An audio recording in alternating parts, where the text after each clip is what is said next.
এই মি আপনি আমার সৌদি ফাড়াবেন কবে কোন ভাইয়া আন্নের তো কাম হয়ে গেছে ভাইয়া খালি ওগো ছবি লাগবো আপনারা না আমি 20 কপি ছবি দিলাম ভাইয়া এডি দি ওইতন্য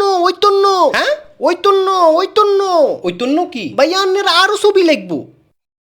নাটক বাদ দিয়ে আমার সৌদি যাওয়ার ব্যবস্থা করেন ভাইজান কিছু মনে না করলে কি দুইটা কথা বলতে পারি আপনি আবার কি কইবেন না মানে আপনি তো সৌদি যাচ্ছেন তো আমার ভগ্নিপতির কাছে কি 5-6 কেজি মাল নিয়ে যেতে পারবেন সামনেতে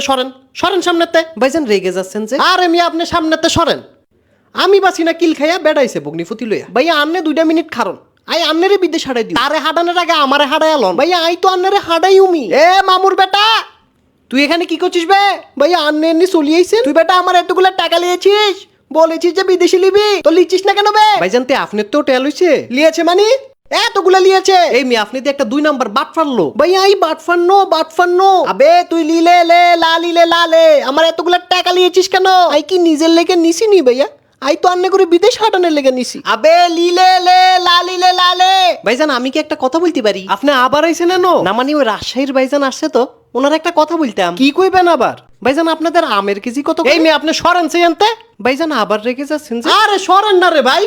আপনার জোলাপাতি তো ভাল লাগে না দাদা শুনুন আপনাদেরকে কলকাতা নিয়ে যাবো দাদা কলকাতা আবে লিলে এই মেয়ে লিলে কি শুরু করছেন ব্যাটারে চিনেন আপনি আবে সে তো বাংলায় বলছে আমিও তো বাংলাই বলছি বাংলায় কইলে কি তার লগে কথা কোন লাগবো আগে মামলাটা শেষ করেন না দাদা কলকাতা থেকে শিলিগুড়ি নিয়ে যাবো দাদা 2 টাকার আইসক্রিম খাবো দাদা 2 টাকা আবে লিলে আরে মিয়া দূর আই কিছু করছি নি